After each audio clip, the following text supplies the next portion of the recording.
കേരളത്തിലെ മുഖ്യമന്ത്രി ചർച്ച അങ്ങനെ തുടർന്നുകൊണ്ടിരിക്കുകയാണ്. മൂന്നിൽ ആരാകും മുഖ്യൻ എന്നതാണ് പ്രധാനമായും ഉയരുന്ന ചോദ്യം. നോക്കാം മുഖ്യനംഗം.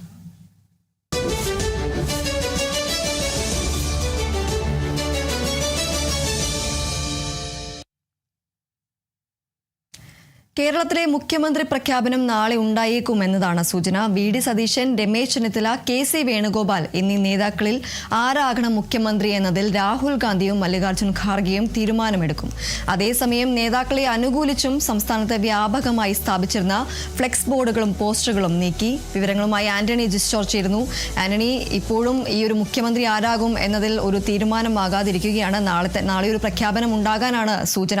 അതുപോലെ തന്നെ ഏറെ ചർച്ചയാകുന്നതാണ് ഈ പോസ്റ്റർ യുദ്ധം.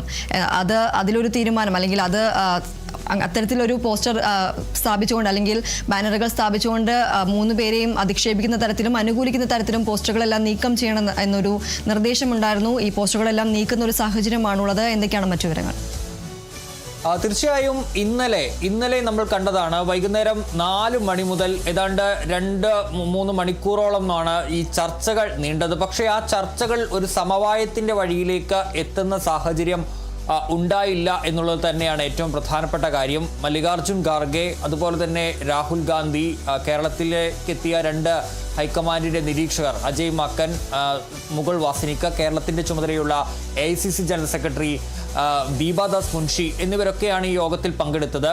3 നേതാക്കളെയും, രമേശ് ചെന്നിത്തലയും കെ.സി. വേണുഗോപാലിനെയും വി.ഡി. സതീശനെയും ഒറ്റയ്ക്കൊറ്റയ്ക്ക് രാഹുൽ ഗാന്ധിയും മല്ലികാർജ്ജുൻ ഖാർഗെയും കണ്ട് സംസാരിച്ചു. പക്ഷേ നേതാക്കൾ നിലപാടിൽ ഉറച്ചു നിൽക്കുന്ന ഒരു സാഹചര്യമാണ് ഉണ്ടായത് എന്നുള്ളത് തന്നെയാണ് ഈ പ്രതിസന്ധിയിലേക്ക് പോകാനുള്ള ഒരു കാരണം എന്ന് പറയുന്നത്. ഇന്നലെ തന്നെ ഈ മുഖ്യമന്ത്രി ആരാകുമെന്ന കാര്യത്തിൽ പ്രഖ്യാപനം ഉണ്ടാകും എന്നുള്ള പ്രതീക്ഷയിലായിരുന്നു കോൺഗ്രസ് പ്രവർത്തകരും മറ്റുള്ള എല്ലാവരും തന്നെ. മറ്റ് നിരീക്ഷകർ വന്ന് അവിടെ ഈ MLA-മാരുടെ വിവരങ്ങളടക്കം ശേഖരിച്ച സാഹചര്യത്തിൽ ഇതെല്ലാം പരിഗണിച്ച് ഉടൻ തന്നെ ഈ ചർച്ചയിൽ ഒരു ധാരണയെത്തും, വൈകുന്നേരത്തോടു കൂടി പ്രഖ്യാപനം ഉണ്ടാകുമെന്നുള്ളതായിരുന്നു പ്രതീക്ഷ. പക്ഷേ പ്രതീക്ഷയ്ക്കപ്പുറത്തേക്ക് ഈ ചർച്ചകളിൽ ഈ നേതാക്കൾ നിലപാട് കടുപ്പിച്ച് നിന്ന ഒരു സാഹചര്യമാണ് പ്രതിസന്ധിയിലേക്ക് നയിച്ചത്. ഏതായാലും ഇനിയിപ്പോൾ പന്ത് രാഹുൽ ഗാന്ധിയുടെയും മല്ലികാർജ്ജുൻ ഖാർഗെയുടെയും കയ്യിലാണ്. അവരായിരിക്കും ആരാകണമെന്നുള്ള കാര്യത്തിൽ ഒരു തീരുമാനം എടുക്കുക എന്നുള്ളത് തന്നെയാണ് പ്രധാനപ്പെട്ട കാര്യം. ഏതായാലും ഇന്നലത്തെ യോഗത്തിൽ അതിരൂക്ഷമായ വിമർശനം രാഹുൽ ഗാന്ധി ഈ നേതാക്കൾക്കെതിരെ ഉയർത്തി എന്നുള്ള വിവരങ്ങൾ കൂടിയുണ്ട്. കാരണം ഈ നേതാക്കൾക്ക് വേണ്ടി അണികൾ പരസ്പരം തെരുവിൽ ഏറ്റുമുട്ടുന്ന ഒരു സാഹചര്യം ഇന്നലെ ഉണ്ടായിരുന്നു. അത് ഒഴിവാക്കണം, അത് അവസാനിപ്പിക്കാതെ ഒരു നടപടിയും ഉണ്ടാകില്ല, ഒരു പ്രഖ്യാപനവും ഉണ്ടാകില്ല. നിലവിലത്തെ സാഹചര്യത്തിൽ ഒരു പ്രഖ്യാപനം സാധ്യമല്ല എന്നുള്ള ഒരു കാര്യമാണ് രാഹുൽ ഗാന്ധി പറഞ്ഞത്. അതെല്ലാം ഒഴിവാക്കി പ്രശ്നം പരിഹരിച്ച ശേഷം നമുക്ക് പ്രഖ്യാപനം നടത്താമെന്നുള്ള നിലപാടാണ് രാഹുൽ ഗാന്ധി സ്വീകരിച്ചത് എന്നുള്ളതാണ് മനസ്സിലാക്കാൻ കഴിയുന്നത്. അതിൻ്റെ അടിസ്ഥാനത്തിലാണ് പിന്നീട് നേതാക്കൾ പുറത്തേക്ക് ഇറങ്ങി വന്ന് കെ.സി. വേണുഗോപാലും വി.ഡി. സതീശനും രമേശ് ചെന്നിത്തലയും ഒരുമിച്ച്, KPCC പ്രസിഡന്റ് സണ്ണി ജോസഫും ഒക്കെ പുറത്തു വന്ന് ഒരുമിച്ച് തന്നെ ഈ ഇത്തരത്തിൽ പോസ്റ്ററുകൾ വേണ്ട, പ്രകടനങ്ങൾ വേണ്ട, ഫ്ലെക്സ് ബോർഡുകൾ വേണ്ട, അതെല്ലാം പ്രവർത്തകർ ഒഴിവാക്കണം, നമുക്ക് 102 സീറ്റ് കിട്ടി വിജയിച്ചതിൻ്റെ അതിൻ്റെ ശോഭ കെടുത്തരുത് എന്നുള്ള ഒരു ആവശ്യം നേതാക്കൾ തന്നെ മുന്നോട്ട് വെച്ചത്. ഇത് രാഹുൽ ഗാന്ധിയുടെ കൂടി നിർദ്ദേശപ്രകാരമാണ് എന്നുള്ളതാണ് മനസ്സിലാക്കാൻ കഴിയുന്നത്. ഏതായാലും ഈ ചർച്ചകളുടെ അടിസ്ഥാനത്തിൽ ഒരുപക്ഷെ രാഹുൽ ഗാന്ധിയും മല്ലികാർജ്ജുൻ ഖാർഗെയും കൂടിയാലോചനകൾ നടത്തും, അതിനുശേഷം ഒരു പ്രഖ്യാപനം നടത്തും. ഇതിൽ സോണിയ ഗാന്ധിയുടെ നിലപാട് കൂടി തേടും എന്നാണ് നമുക്ക് മനസ്സിലാക്കാൻ കഴിയുന്നത്. നേതാക്കൾ സോണിയയുടെ നിലപാട് കൂടി സ്വീകരിക്കണമെന്നൊരു നിലപാട് ആവശ്യപ്പെട്ടിട്ടുണ്ട്. അതുപോലെ തന്നെ ഘടകകക്ഷികളുടെ നിലപാട് കൂടി ഇക്കാര്യത്തിൽ തേടാനും ഹൈക്കമാൻഡ് തീരുമാനിച്ചിട്ടുണ്ട്. നേരത്തെ ഹൈക്കമാൻഡ് നിയോഗിച്ച 2 നിരീക്ഷകർക്ക് മുന്നിൽ മുസ്ലിം ലീഗും കേരള കോൺഗ്രസ് ജോസഫും മറ്റ് RSPയും അടക്കമുള്ള ഘടകകക്ഷികൾ അവരുടെ നിലപാട് കൃത്യമായി തന്നെ പറഞ്ഞിരുന്നു. ഇനി ഒരിക്കൽ കൂടി ഹൈക്കമാൻഡ് തന്നെ നേരിട്ട് ഇക്കാര്യങ്ങൾ തേടും ഈ മാറിയ സാഹചര്യത്തിൽ എന്നുള്ളതാണ് മനസ്സിലാക്കാൻ കഴിയുന്നത്. അപ്പോൾ ഇതെല്ലാം കൂടി പരിഗണിച്ച ശേഷമായിരിക്കും ഒരു തീരുമാനത്തിലേക്ക് എത്തുക എന്നുള്ളത് തന്നെയാണ് നമുക്ക് മനസ്സിലാക്കാൻ കഴിയുന്ന കാര്യം എന്ന് പറയുന്നത്. കെ.സി. വേണുഗോപാലിനെ സംബന്ധിച്ച് അറിയാവുന്നതുപോലെ MLA-മാരുടെ പിന്തുണ കെ.സി. വേണുഗോപാലിനാണ്. 40-ലേറെ MLA-മാരുടെ പിന്തുണ KC വേണുഗോപാലിന് ഉണ്ട്. അതേസമയം VD സതീശൻ അദ്ദേഹത്തിൻ്റെ ജനവികാരമടക്കം VD സതീശന് അനുകൂലമാണ്. VD സതീശനായി ജനങ്ങൾ തെരുവിലിറങ്ങുന്ന സാഹചര്യമൊക്കെ കഴിഞ്ഞ ദിവസങ്ങളിൽ കാണുന്നൊരു സാഹചര്യമുണ്ടായി. അപ്പോൾ MLA-മാരെ മാത്രം പിന്തുണ കൂടി പരിഗണിച്ചുകൂടാ, മാത്രം പരിഗണിക്കാൻ പാടില്ല, മറ്റുള്ള കാര്യങ്ങൾ കൂടി പരിഗണിക്കണമെന്നൊരു ആവശ്യം VD സതീശൻ ക്യാമ്പ് ഉയർത്തുന്നുണ്ട്.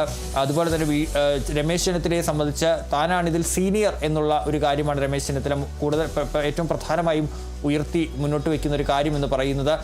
ഉമ്മൻചാണ്ടിക്ക് ശേഷം ഇപ്പോൾ നിലവിൽ സീനിയർ ആയിട്ടുള്ള നേതാവ് താനാണ്. അന്ന് ഉമ്മൻചാണ്ടിയെ ഈ 2011 മുഖ്യമന്ത്രി സ്ഥാനത്തേക്ക് നിർദ്ദേശിച്ചത് താനാണ്. അങ്ങനെ സീനിയോറിറ്റിയാണ് രമേശ് ചെന്നിത്തല മുന്നോട്ട് വയ്ക്കുന്ന ഒരു കാര്യം. ഏതായാലും തൽക്കാലത്തേക്കൊരു വെടിനിർത്തൽ ഈ നേതാക്കൾക്കിടയിൽ ഉണ്ടായിരിക്കുന്നു. കാരണം ഏതെങ്കിലും തരത്തിൽ ഇനിയൊരു പ്രകോപനം അല്ലെങ്കിൽ ഈ പ്രകടനം, ഫ്ലെക്സ് ബോർഡുകളൊക്കെ വരുന്നത് ഒരു അയോഗ്യതയായി വിലയിരുത്താനുള്ള സാധ്യത ഹൈക്കമാൻഡിൻ്റെ ഭാഗത്ത് നിന്ന് ഉണ്ട് എന്നുള്ളത് തന്നെയാണ്. അതുകൊണ്ട് തന്നെ ഇതെല്ലാം ഒഴിവാക്കണമെന്നൊരു നിർദ്ദേശം ഇപ്പോൾ അണികൾക്ക് നൽകിയിരിക്കുകയാണ്. ഇനിയിപ്പോൾ ഹൈക്കമാൻഡിൻ്റെ തീരുമാനം വന്ന ശേഷമായിരിക്കും മറ്റ് നടപടികളിലേക്ക് പോവുക. ആ ഘട്ടത്തിൽ എന്ത് സംഭവിക്കുമെന്നുള്ളത് പ്രവചിക്കാൻ കഴിയാത്തത് തന്നെയാണ്. ഏതായാലും സമീപകാല സംഭവങ്ങളുടെ പശ്ചാത്തലത്തിൽ ഒരുപക്ഷെ ഹൈക്കമാൻഡിൽ നിന്ന് വരുന്ന തീരുമാനം അത് പാർട്ടി തീരുമാനത്തെ ഈ പറയുന്ന നേതാക്കൾ വളരെ അനുസരിക്കുമോ എന്നുള്ളതാണ് അറിയേണ്ട പ്രധാനപ്പെട്ട കാര്യമെന്ന് പറയുന്നത്. ഏതായാലും നാളെ അല്ലെങ്കിൽ അടുത്ത ദിവസങ്ങളിൽ തന്നെ, ഏതായാലും വളരെ വൈകാതെ തന്നെ പ്രഖ്യാപനം ഉണ്ടാകുമെന്നുള്ളതാണ് മനസ്സിലാക്കാൻ കഴിയുന്നത്. ഇന്നിപ്പോൾ രാഹുൽ ഗാന്ധിയൊക്കെ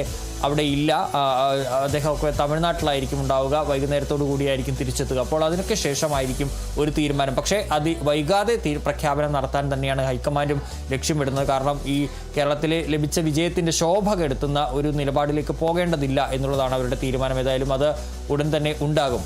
ഏതായാലും മറ്റൊന്നുള്ളത് ഈ ഫ്ലെക്സ് ബോർഡുകളുടെയും പോസ്റ്ററുകളുടെയും കാര്യമാണ്. ഇന്നലെ നേതാക്കൾ ഒരു ഒന്നടങ്കം ആവശ്യപ്പെടുന്ന ഒരു സാഹചര്യമുണ്ടായി. ആ ഫ്ലെക്സുകളും ഒക്കെ മാറ്റണം എന്നുള്ള കാര്യം, ആരും തെരുവിലിറങ്ങരുത്, ഈ ശോഭ കെടുത്തുന്ന നടപടികൾ ഉണ്ടാകരുത് എന്നുള്ള നിർദ്ദേശം നൽകിയിരുന്നു. അതിൻ്റെ അടിസ്ഥാനത്തിൽ ഇന്നലെ രാത്രി തന്നെ സംസ്ഥാനത്ത് KPCC ഓഫീസിൻ്റെ മുന്നിലൊക്കെ നിരവധി ഫ്ലെക്സ് ബോർഡുകളാണ് KC വേണുഗോപാലിനെയും VD സതീശനെയും ഒക്കെ അനുകൂലിച്ചും എതിർത്തുമൊക്കെ സ്ഥാപിച്ചിരുന്നത്. അത് സംസ്ഥാനത്തിൻ്റെ വിവിധ ഭാഗങ്ങളിൽ ഉണ്ടായിരുന്നു. ഇന്നലെ രാത്രി തന്നെ ഈ ബോർഡുകളും പോസ്റ്ററുകളും ഒക്കെ പ്രവർത്തകർ നീക്കം ചെയ്യുകയും ചെയ്തിട്ടുണ്ട്. പുതിയതൊന്നും സ്ഥാപിക്കരുതെന്നുള്ള നിർദ്ദേശവും നൽകിയിട്ടുണ്ട്. പ്രകടനങ്ങൾ കഴിഞ്ഞ ദിവസങ്ങളിലൊക്കെ വലിയ പ്രകടനങ്ങളാണ് നടന്നത്. അതൊന്നും ഇന്നു മുതൽ ഉണ്ടാകില്ല. ഏതായാലും ഹൈക്കമാൻഡിൻ്റെ ഒരു തീരുമാനം, ആ പ്രഖ്യാപനത്തിന് വേണ്ടി കാത്തിരിക്കുകയാണ് കോൺഗ്രസ് ഒന്നാകെ. ശരി, എന്തായാലും കേരളത്തിലെ മുഖ്യമന്ത്രി പ്രഖ്യാപനം നാളെ ഉണ്ടാകാനാണ് സാധ്യത. VD സതീശൻ, രമേശ് ചെന്നിത്തല, KC വേണുഗോപാൽ എന്നീ നേതാക്കൾ ആരാകണം മുഖ്യമന്ത്രി എന്നതിൽ രാഹുൽ ഗാന്ധിയും മല്ലികാർജ്ജുൻ ഖാർഗെയും തീരുമാനമെടുക്കും.